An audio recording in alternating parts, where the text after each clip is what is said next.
The broadcast is now starting. All attendees are in listen-only mode. Good evening to everyone. Thank you for tuning in to the final, but no means least, European Society of Skeletal Radiology webinar for the year. My name is Danoob Dalili on behalf of the ESSR Young Club. Welcome to this month's edition. I have the absolute pleasure of introducing a prolific figure and speaker of our society and most recent president, Professor Filip Vanhoenacker, Professor of Radiology at the University of Antwerp, Belgium, and our previous ESSR president, delivering his topic of lumps and bumps of the soft tissue, how to differentiate benign from malignant lesions. We're also fortunate to have another guest, the president of the Belgian Society of Radiology, Professor Villeirs from Ghent in Belgium. And much like our usual format, we will begin with a case presentation from a young radiologist, Dr. Julie Desimpel of Antwerp, Belgium. Professor Villeirs, over to you. Thank you very much, and good evening, everyone. Welcome to this webinar.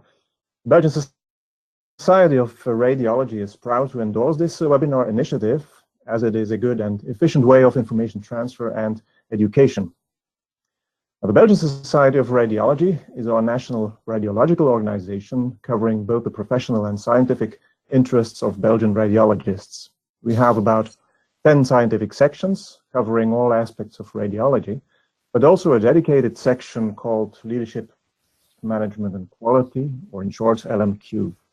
Furthermore, we are very proud of our young radiologist section, a very active community of residents and recently graduated radiologists who embody the future of our society.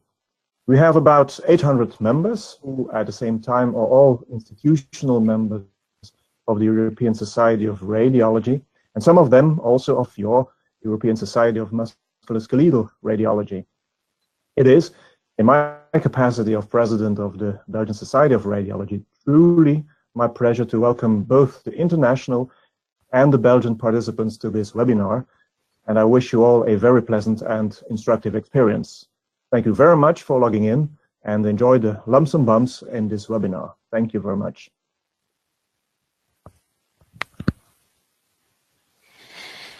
So we send out an appetizer of the introduction case by email, and in this presentation I will comment on the images and give you some extra information.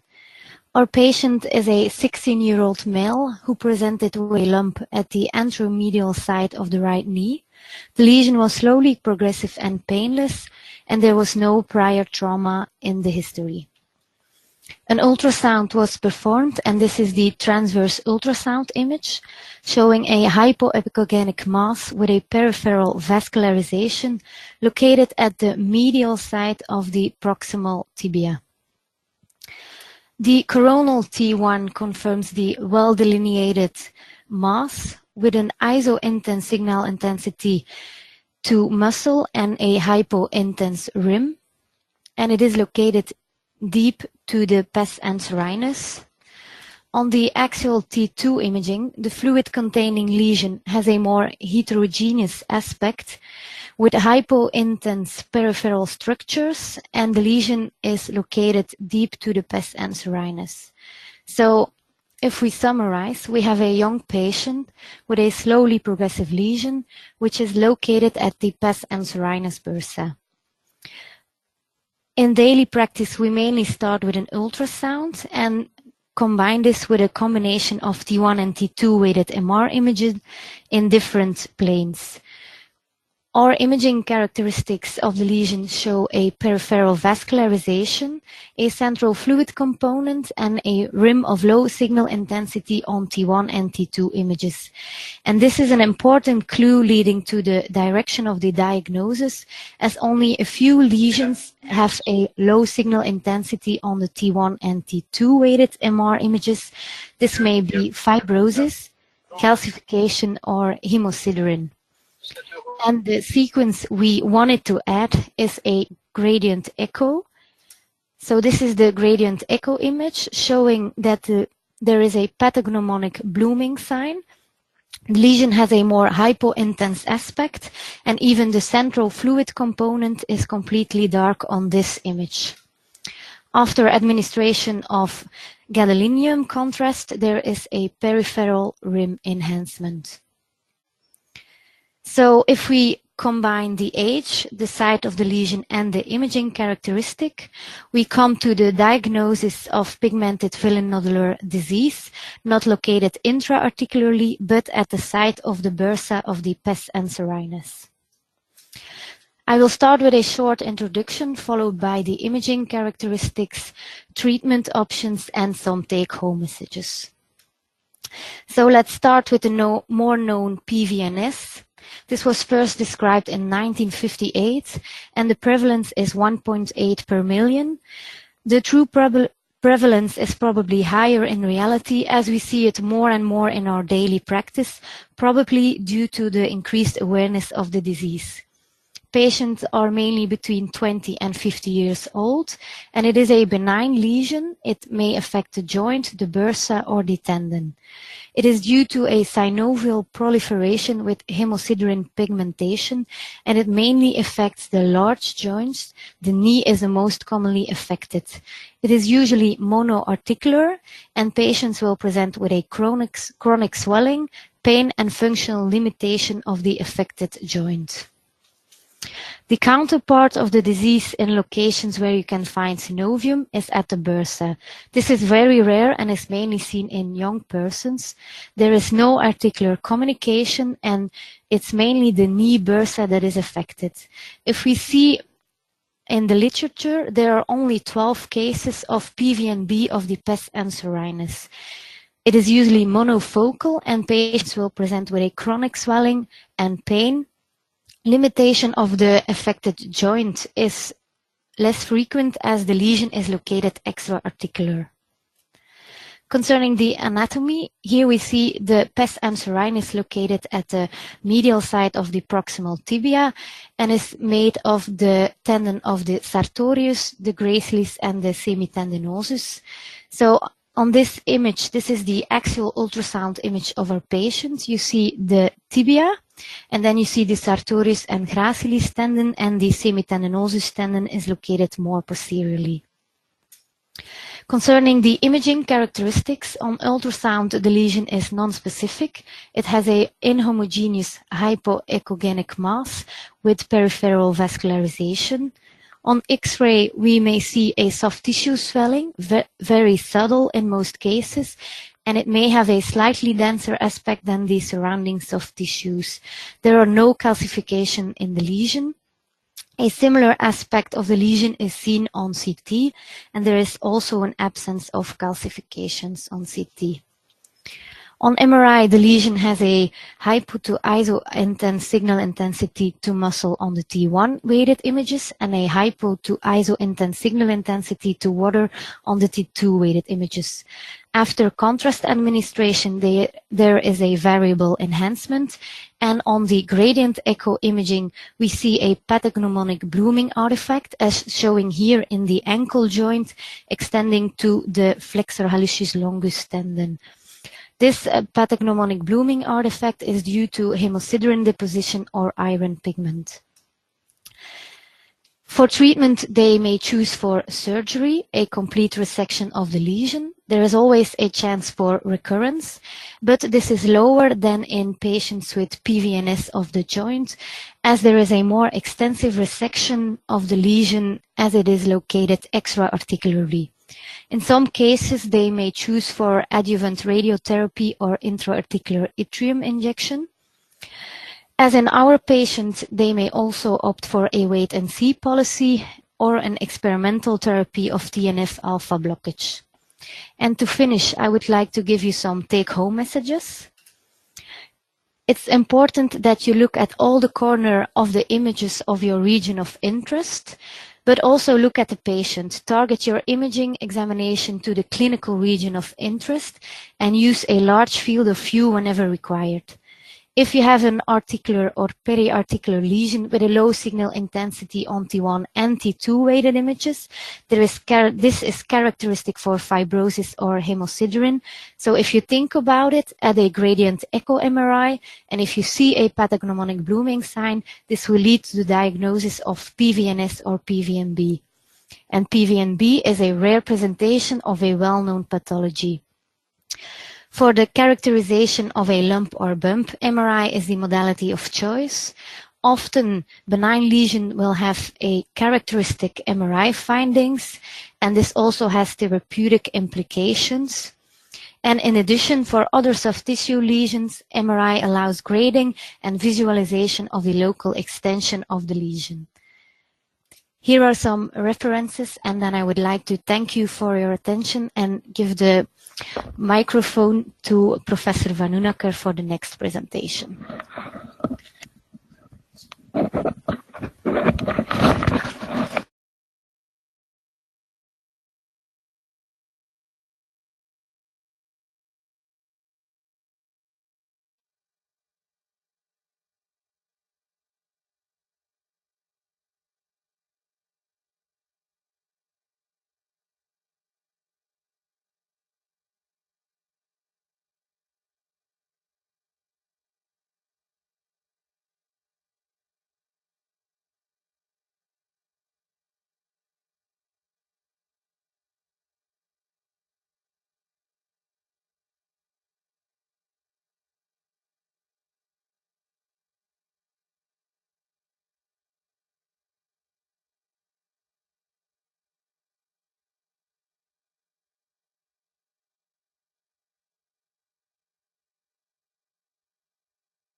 Hi, hello everyone. Sorry, we're just having some technical difficulties at the moment. Just bear with us one moment. We're trying to call Professor Vanhoenacker just to let him know that we can't hear him. Just to remind you, at the end of the webinar, please stick around and there'll be an opportunity to ask questions from Professor Vanhoenacker and Dr. Desimpel. So do stay around after the talk and use the webinar tool to raise your hand, and then I can unmute you and you can address your question verbally to the presenters. Alternatively, you can put a question onto the raise your hand on the tool and just ask a question in the chat window, which is at the bottom of the webinar tool. So it shouldn't be too long now.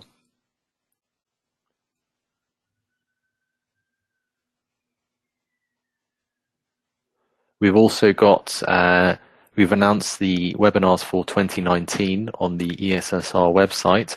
So do head over to the ESSR website and put those in your diary.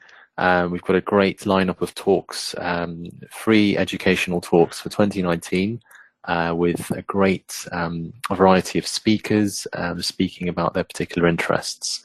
So head over to the ESSR website. And you can have a look at the topics which are on hand. We're always looking for ways of improving the webinars. Oh, here we go. So, Dr. Vanhoenacker? Are you ready? Should I recommence? Can I recommence? Please recommence. Thank you. We can hear you nice and clearly now. Please recommence. Thank you. So this is just the outline of my lecture. I will try to show you some basic principles in diagnosis and differential diagnosis of soft tissue lesions. First, the non-imaging parameters, and especially the prevalence is very important. And then we will discuss the imaging features to come to a differential diagnosis, either of benign soft tissue lesions or pseudo or tumor-like conditions, and what is much more important, not to miss any malignant soft tissue tumors. And we will finally discuss some points about the European Society of Musculoskeletal Radiology guidelines. Okay. So the prevalence of soft tissue sarcoma, malignant soft tissue tumors, comprises only 1% of all neoplasms in an oncological setting. So maybe that's a difficulty, but fortunately for the radiologist and for the clinician as well, about 70% of the benign and 80% of the malignant soft tissue tumors can be classified in 8 diagnostic groups. So if you have a benign looking lesion, first think at a lipoma, and if you have an aggressive looking lesion, think first at a microfibrosarcoma or a liposarcoma. These are the diagnostic parameters. Before you interpret your images, you should always consider the age of the patient. This is very important. And also, like Julie already demonstrated, location of a lesion is very important. Then you have to look for if the lesion is single or multiple, and you have to do ask the patient for the history, the clinical history, and then you should look at the images. So location is very important. Looking at this table, you will see that some histological types of tumors have a preferential location and are located in a certain age group. For instance, if you have a tumor in a child, think of a hemangioma. If a lesion is seen in an adult, think of a lipomatous tumor. So some examples to illustrate that. Here you have a lesion located at the finger. This is on ultrasound, the same lesion. You have the flexor tendon, and here you have a lesion. Also on MR, you have a lesion adjacent to the flexor tendon. So location there, think at a giant cell tumor of the tendon sheet. Another example, a lesion located underneath the nail here on an MR image. Here is the lesion on ultrasound underneath the nail. So this is a glomus tumor, irrespective of the imaging characteristic. Here we have a lesion located at the abdominal wall, here on the sagittal images, and irrespective of the imaging characteristics, think of a desmoid tumor of the abdominal wall. A lesion located here at the thoracic wall, often bilaterally seen. This is probably an elastofibroma dorsi, and you can make already the diagnosis or suggest the diagnosis solely on the clinical aspects. Usually there's a bilateral lesion at the thoracic trunk and often symmetrical. So elastofibroma dorsi. A lesion located on the course of a major nerve here on the coronal images. You can see the ischial nerve here. This is a neurogenic tumor, and automatically you should look at the skin. And here you see multiple skin lesions. So then you have a precise diagnosis of a malignant nerve sheath tumor located on the sciatic nerve in a patient with known neurofibromatosis type 1.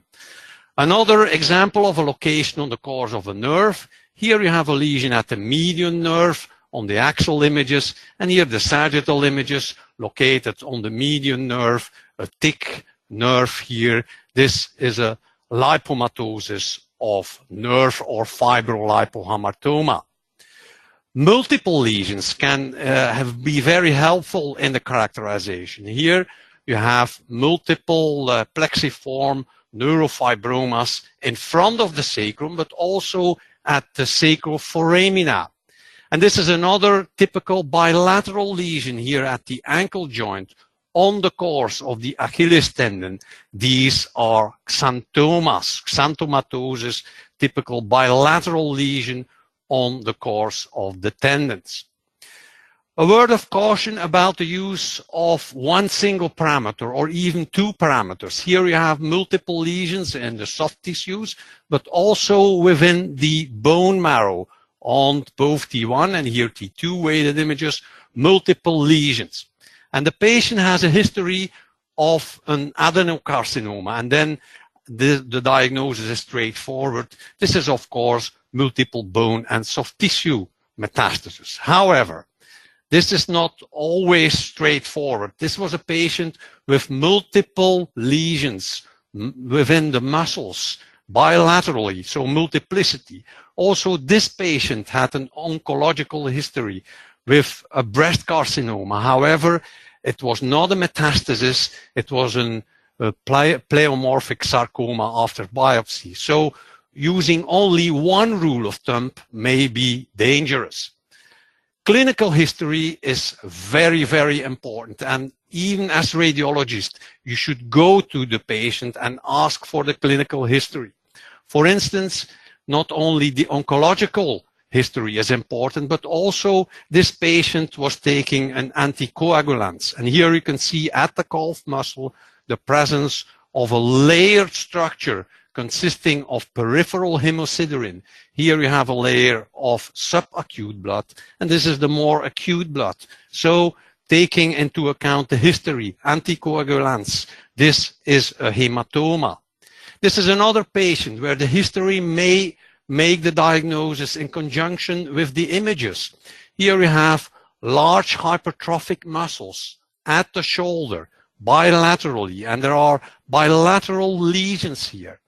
So hypertrophic muscles. This is indeed a bodybuilder who injects himself, and this will tend to turn out to be in necrosis with a fat fluid level. So the history is very important.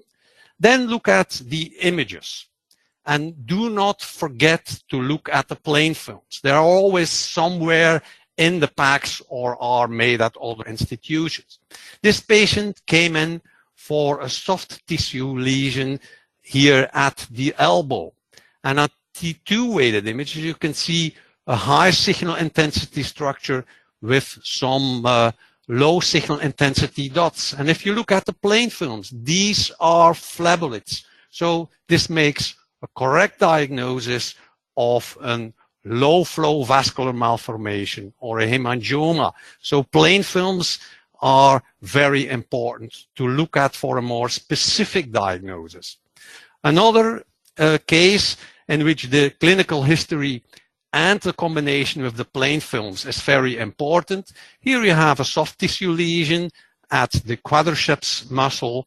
There is some surrounding edema also here on the axial images, but if you look at the plain films and you know that the patient had a history of a trauma, these are peripheral zonal calcifications. This is, of course, myositis ossificans. The history of a trauma can be very remote. And here, this was a patient who came in with low signal intensity mass-like lesion at the muscles of the right lower limb. And if you look at the plain films, well, immediately you have the correct diagnosis. This was a patient with 30 years ago a history of a trauma resulting in myonecrosis, and you have that typical plate-like calcifications, which is characteristic for calcifying myonecrosis.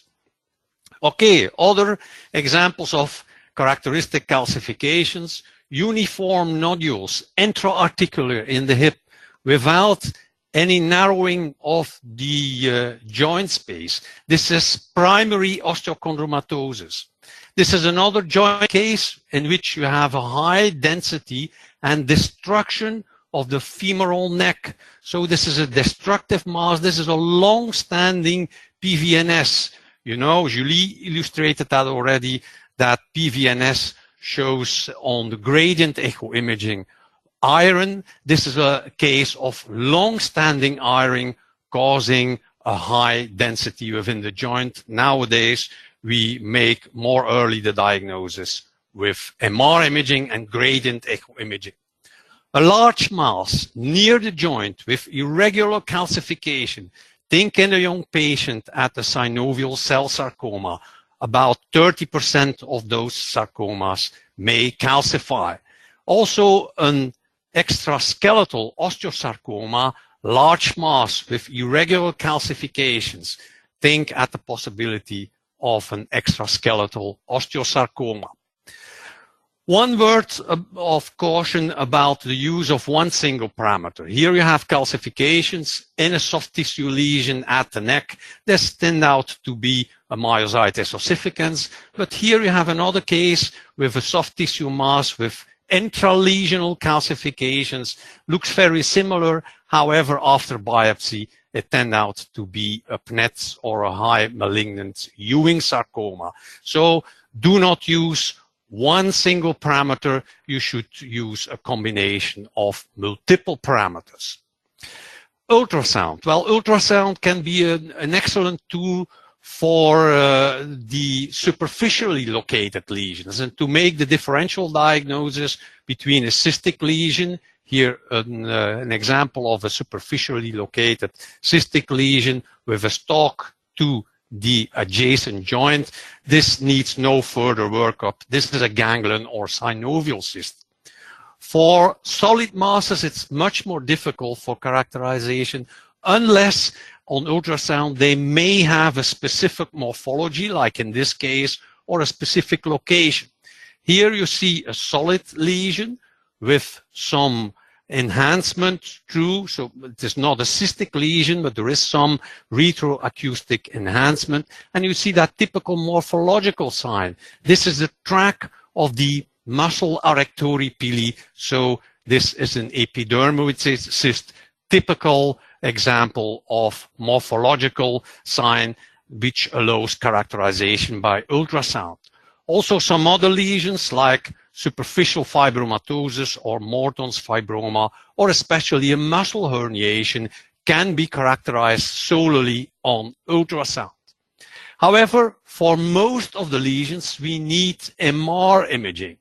And the first thing that you should look at is the signal intensity. And based on the signal intensity, you can differentiate into 4 groups. Group number 1 has a high signal intensity on T1 and an intermediate signal intensity on T2. High signal intensity on T1, like this one, this is deeply located within the muscles, but is similar to the subcutaneous fat, so this is a lipoma. If you look at this lesion, it's a huge lesion located at the thigh in an older patient. So if you remember that table from the prevalence, think at the possibility of a liposarcoma, and indeed there are some fat-like components, but most of the lesion is of non-lipomatous tissue. So this is a liposarcoma. If you have a similar lesion consisting of the fat and non-fatty component in a child here adjacent to the ischial tuberosity, well, if this was an adult patient, this should be a liposarcoma. However, it's a young child, and then you should consider even with lesion inhomogeneity at a lipoblastoma. Other lesions which are of high signal intensity on T1 are clear cell sarcoma, often well delineated but containing melanin, and therefore think at the possibility of a clear cell sarcoma. Let's have a look at group number 2, intermediate on T1 and a high signal intensity on T2. And this is seen in hemangioma. So here you have an intermediate signal intensity on T1. Here you have a high signal intensity on T2 weighted images, lesion located within the muscles. And you can also see the presence of phleboliths. So this is a hemangioma. Group number 3. Very characteristic group, low signal intensity on T1 and a high signal intensity on T2. And this is the group mainly of the cystic lesions, with here a characteristic example. Here in Hoffa's fat pad, you have a lesion which is similar to muscle, low on T1 and high on T2. It's located near the joint, so it's a ganglion cyst or a synovial cyst. If it was located superficially, you can make the diagnosis with ultrasound, but also on MR, it has a characteristic imaging appearance. However, be cautious about the diagnosis of cystic lesions. And if the lesion is located remote from the joint, like here near the tibia, middle part of the tibia. It's low on T1 and a little bit lower in signal intensity than the muscles. And although on T2 weighted images, it looks like a cyst, but it has a firm consistency. It is large and it is located remote from the joint. Then you should add gadolinium. And here you see that there is no rim enhancement. There's also inhomogeneous enhancement within the lesion, central part of the lesion. So this is not a cystic lesion. This is a myxoid tumor. This turned out to be a benign intramuscular myxoma. But also for larger lesions, once again, a lesion of firm consistency, remote from the joint here at the femur. Looks a little bit cystic, but there are some strands of low signal intensity. And therefore, because it's remote from the joint, has a firm consistency, it is large, then you should add gadolinium. And then you see that there are areas of prominent enhancement and necrotic areas. This is not a cyst. This was a malignant myxofibrosarcoma. Finally, group number 4 has a low signal intensity on both pool sequences, even lower on T2 than on T1. And this can be due to several reasons that Julie already discussed. Calcifications, look at your plain films. Also consider the presence of fibrous tissue, like in this case, an area of low signal intensity, both on T1 and on T2. This is a lesion which contains fibrous tissue seen in desmoids, but also consider hemosiderin. And if you think of hemosiderin here in the joint, here you should add gradient echo imaging, and you will see that the lesion will become even more darker if you use gradient T2 star images. This is blooming artifact due to the presence of iron. Further on, you have to look, after you analyze this signal intensity, look at the morphology of the lesion. And there are a number of morphological signs which may be very helpful to make a more tissue-specific diagnosis. Let's have a look at some. Fluid levels are not characteristic for benign or malignant lesions, can be seen in about 50% of benign or malignant lesions. But if you have a lesion with a fluid level, what should you look at? Benign lesions with fluid levels have majorly fluid levels in more than 2/3 of the extent of the lesion. And this is an example. Here you have a lesion which is an hemangioma, and if you cut that on different levels, you will see that throughout the extent of the lesion at different levels, there are fluid levels. So this is a benign hemangioma. On the contrary, if you look at this lesion, here we have a huge lesion, periarticularly located. If you look here, you have only minor part of the tumor with a fluid level, and most of the lesion is solid. So this is an aggressive synovial sarcoma, and those lesions have undergone secondary bleeding, leading to only part of the tumor containing some fluid level. This is another example. Here you can see an aggressive lesion, erosion and destruction of the rib. It's located on the course of an intercostal nerve. And if you look at the MR images, you will see a solid mass, and only a small portion of the lesion contains a fluid level. So this is secondary bleeding, so not fluid levels throughout the lesion. This is a malignant peripheral nerve sheath tumor of the intercostal nerve. Fat around the tumor can be seen in hemangiomas. And here you can already appreciate the signal intensity, intermediate on T1 and high on T2. But there is a rim of fat which is suppressed here after fat suppression T2. And this is seen in a hemangioma. Hemangiomas may also display other morphological signs. A lobular appearance, like here. This is the bunch of grape sign often seen in hemangiomas. Elastofibroma dorsi, like I showed you, has a typical layered appearance, different layers, and this is called lasagna aspect. If you look here, you can see the different layers, low signal intensity, adjacent high signal intensity, low signal intensity, looks like a lasagna. The broccoli sign resembles the front-like appearance of subsynovial fat here. It looks like a broccoli. This is fat underneath the synovium, contrasting with the fluid within the joint. This is seen in lipoma arborescens. Okay, lesion located on the course of the median nerve. I showed you this case already.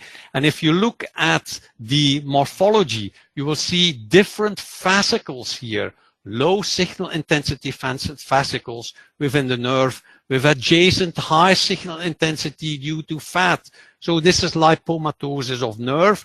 And if you cut that axially, you will see the cable-like appearance. This is the lesion, and you will see the different fascicles, cables of the nerve interspersed with some fat, lipomatosis of nerve. This is another case of lipomatosis of the ischial nerve, the sciatic nerve. Here you can see the cables, and here the presence of interspersed fat.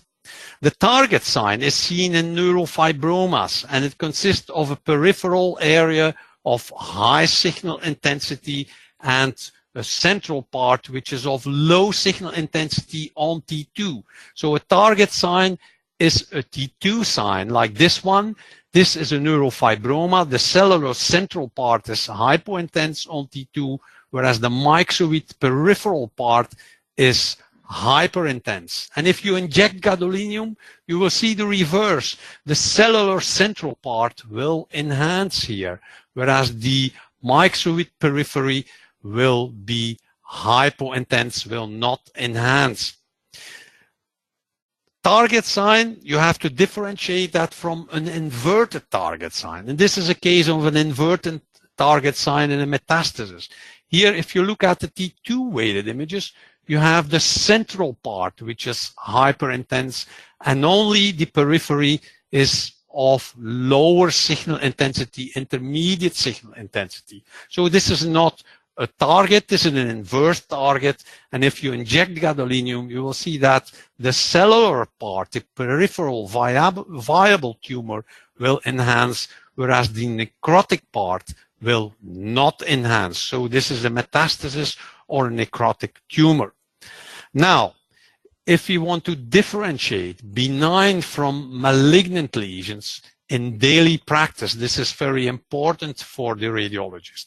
And there are a number of parameters which are listed here, but you have to look mainly at the size larger than 5 centimeters.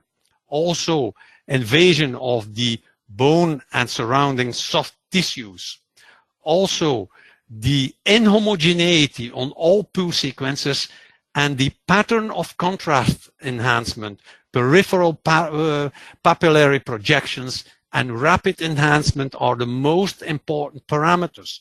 So if we summarize that, this is a malignant tumor located at the shoulder, large lesion here, more than 5 centimeters, inhomogeneity on T1, on T2, and if you inject gadolinium static images, you will see the presence of peripheral papillary projections and often central necrosis. This is very suspicious for a malignant tumor. And if you use dynamic imaging in the malignant lesions or aggressive lesions, you will see very rapid enhancement after the injection of the artery. So very rapid, after 7 to 11 seconds, you will see dynamic enhancement. And if you do a time intensity curve, this will result in a very steep slope.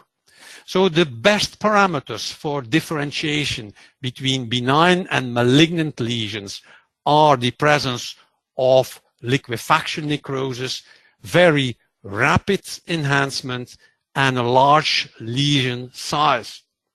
And if you are not sure about whether the lesion is benign or malignant or not, Do not be shy and ask second opinion to an expert center. We published that a couple of years ago.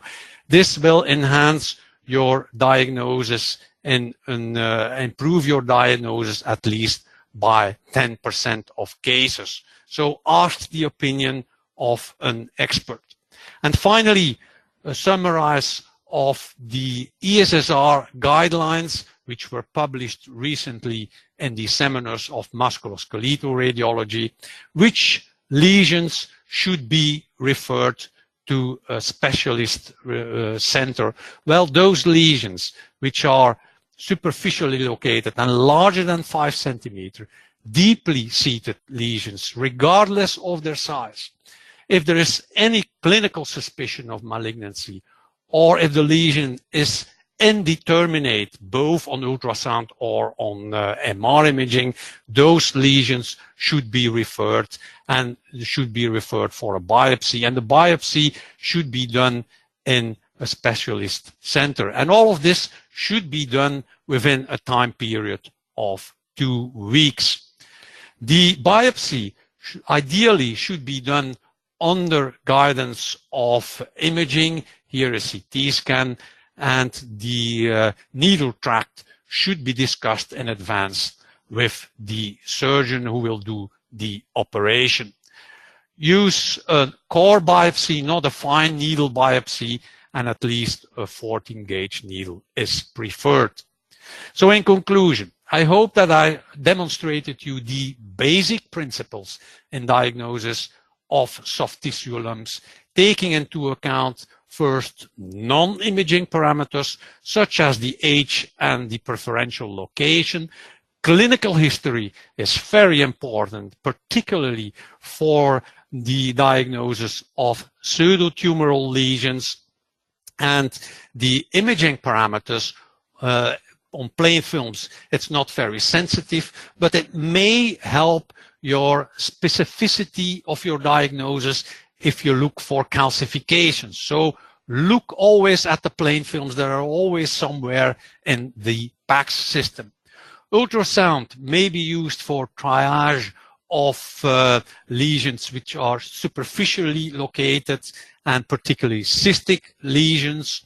MR is definitely the best modality for grading tissue-specific diagnosis and for differentiation between benign lesions. It has the highest specificity for benign lesions and malignant lesions, which should be referred to a specialist center. Okay, so if you look at that algorithm to conclude, if there is suspicion of a soft tissue tumor, you should analyze the non-imaging parameters, do a clinical, look for the clinical history of the patient. You are a clinical radiologist, so this is very important. If the lesion is superficially located and less than 5 centimeters, then you can start with an ultrasound and Doppler. Do not forget to look at the plain films. If it is definitely cystic or benign, you can stop. If the lesion is deeply located or larger than 5 centimeters, then you should definitely do an MR. Don't forget to look at the plain films for calcifications. If the lesion is definitely benign, you can stop. If there is an undeterminate lesion, if the result is equivocal or it is an aggressive lesion, then you should continue with a biopsy and refer it and discuss it with an interdisciplinary group specialized in soft tissue lesions. So if you want to know all about soft tissue lesions and tumors, then I can recommend our books. We have the 4th edition now, which was published last year in 2017. The 2nd edition has been translated even in Chinese. And here I want to wish you a very Merry Christmas from Belgium and for Antwerp. And I see you all probably in Lisbon next June. Thank you very much.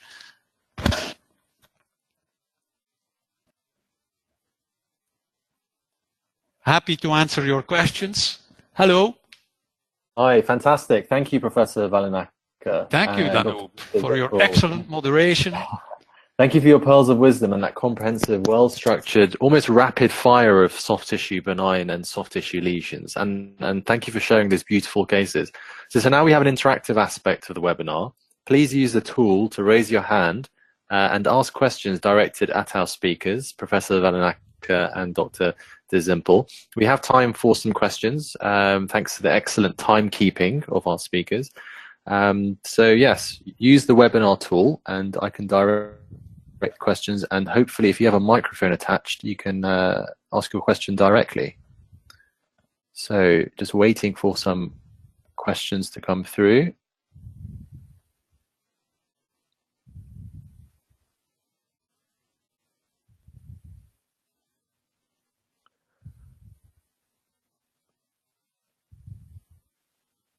So we have a question from a Harish Nagaraj. He's asking, in the cases of indeterminate lesions, can PET-CT or MRI be useful, as it can also guide the metabolically active component? Yes, absolutely. I'm not a specialist in PET-CT, but PET-CT can be used for demonstrating viable areas within the tumor, and if you can combine PET with a biopsy, this can target the areas which should be biopsied. This is definitely true. So, and also PET-CT can be used in some scenarios for staging of the lesion. But to demonstrate viable areas within in some tumors, it's definitely a help, yes. But it's not widespread in every practice. Perfect, thank you. We have a question here. Let me just unmute this gentleman. Mr. Benjamin Peters. Go ahead, Benjamin. Where are you from? From Antwerp, I think. Benjamin Peters, are you there? You're free to talk. Benjamin?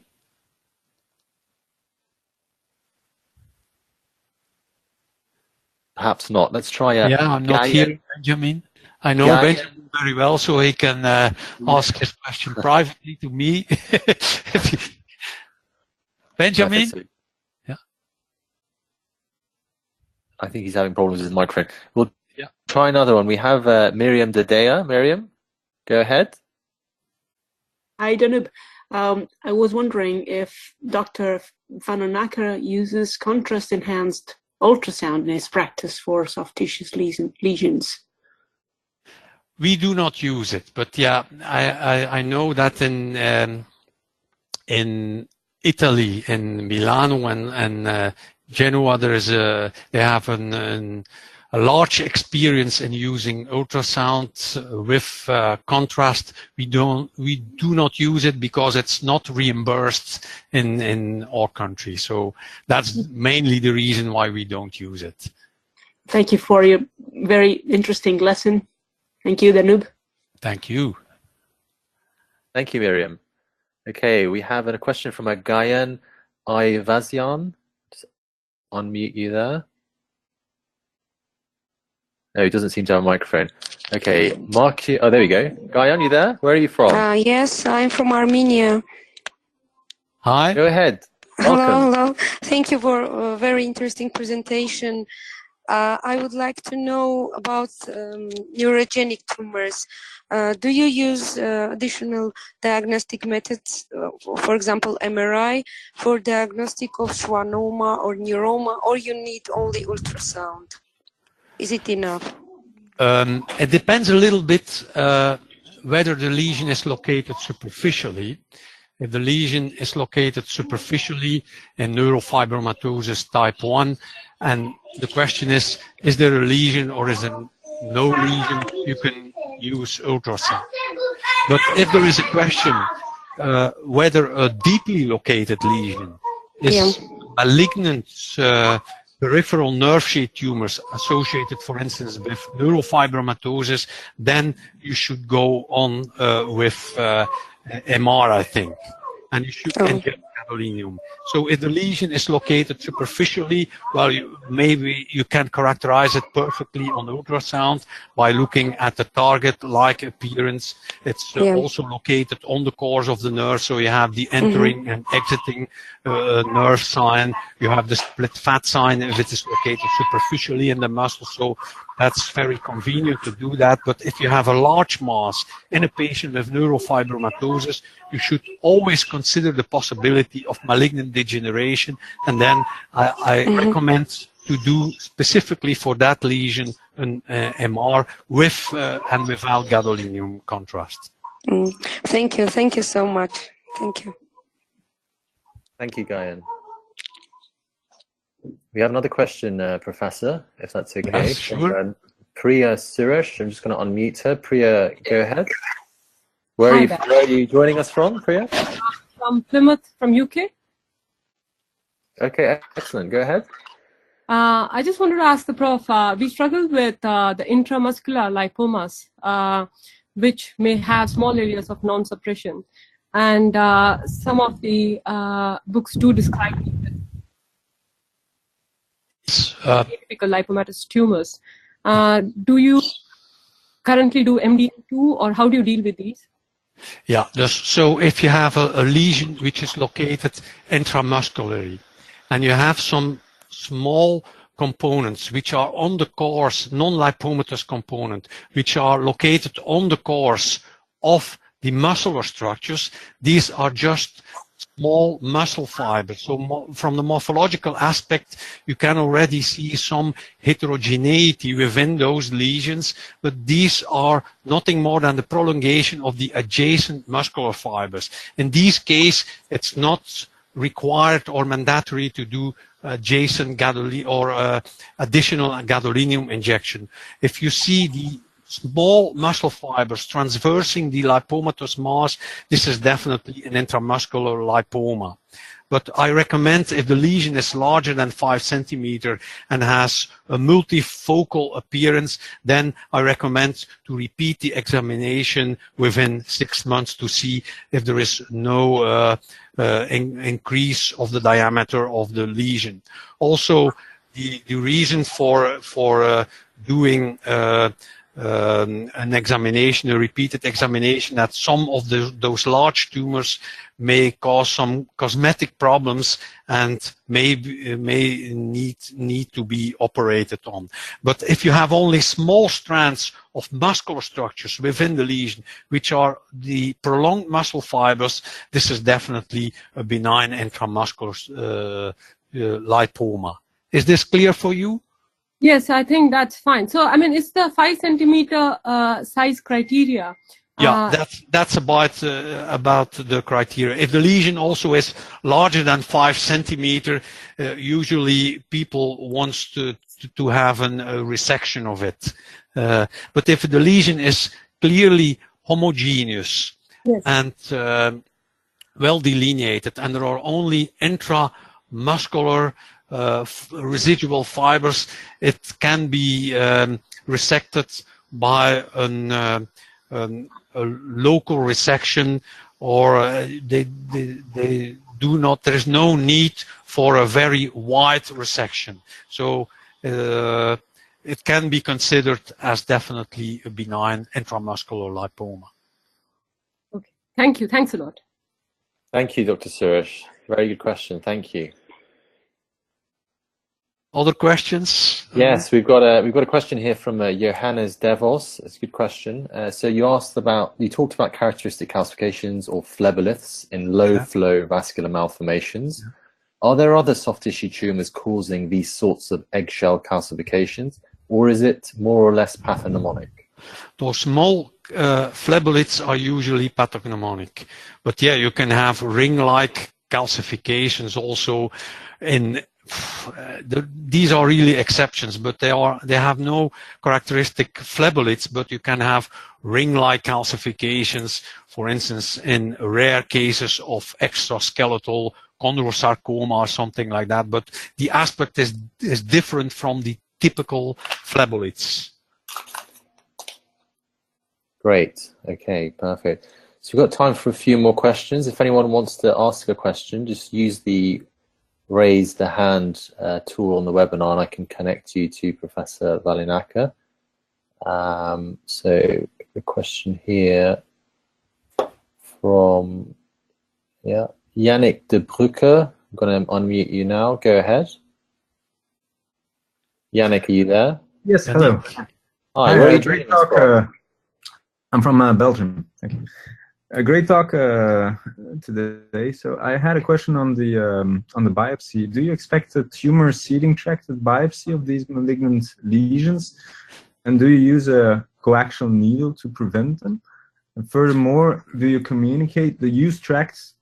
How do you communicate the use tract in detail to your clinician? Well, that's the reason why I told you we don't use coaxial system, because you can use it, but in those malignant tumors you have always the risk that there is some local seeding. It's very rare, and that's the reason why you should communicate in advance the track of the needle with your surgeon, and also to respect the compartmental anatomy, that you should not take the risk to transverse different compartments, which could cause a potential local metastasis in different compartments. Okay, thank you. Great, Professor. We have time for one more question. Is that okay? Sure. So we have David Hanf. David, are you there? I'm there. Perfect. Where are you joining us from? I'm from the Netherlands, from Rotterdam. Thank you, Vanhoenacker, for a great lecture. I have a question. What MR protocol do you use for soft tissue tumors? Do you add gradient echo series or diffusion weighted images? What protocol do you use? Normally, we start with the conventional images in different directions. So if you have a soft tissue mass or lump, basically you start with axial images, axial T2 weighted images to see where the lesion is located. And then you add another direction, T1 and T2, according the axis of the tumor. Can do a sagittal or coronal image. Then you should do before and after gadolinium in most instances, and therefore you use at least one image axial with FATSAT T1 before and after gadolinium, and after gadolinium you do the subtraction of the images before and after gadolinium so that you can see which part of the tumor enhances, and you add another direction, basically the direction which was not done before the contrast injection. If you use sagittal, you can do coronal, or you can do, in difficult cases, 3 directions. But basically, we do at least 2 images after gadolinium. You can also do contrast, dynamic contrast. This is predominantly done for during therapy, and of course, you can add diffusion weighted images, but this is only an additional tool. It is not a problem solver in all cases. No. Gradient echo images, that was also part of your questions, are not done routinely, solely when you expect or there is suspicion of hemosiderin, for instance, in the case that Julie showed us PVNS. Okay? Okay. Thank you for your answer. Fantastic. Right, we have time for one quick question. Sure. So we have a question here from. We have overwhelming amounts of questions, Professor. So That's very, good. I think this is the first time we've had this much of a response on the webinar. So really, really, thank you for being interactive. I'm sorry we can't answer everyone's question, but we have a question here. This Ahmed Hazem has been. Are you there still, Ahmed Hazem? You can raise your hand and I can unmute you and just see if that's possible.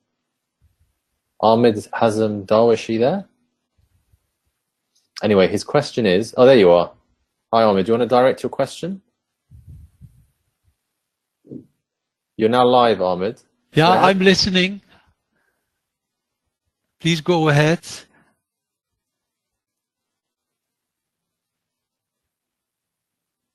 There you go. Ahmed, we can hear you. Go ahead.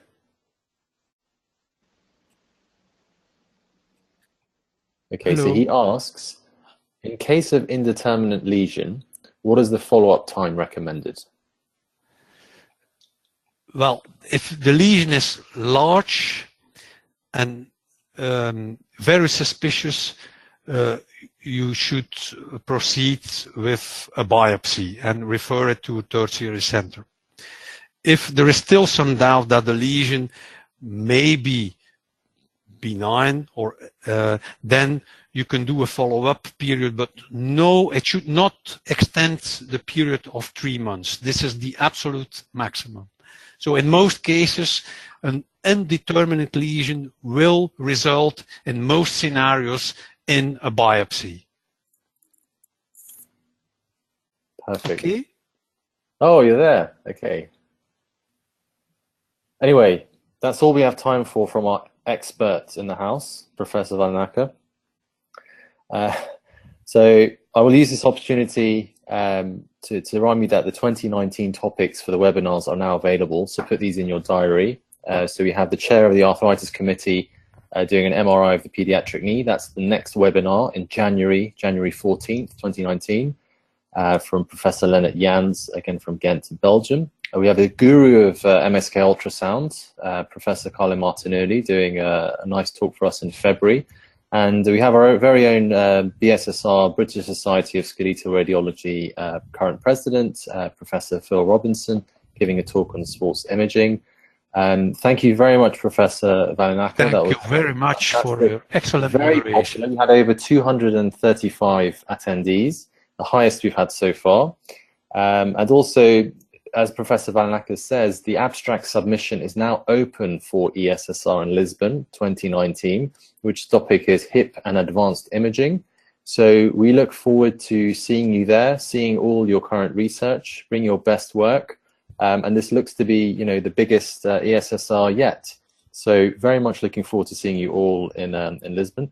Thank you again, Professor Vanhoenacker. Thank you to the ESSR and the Young Club.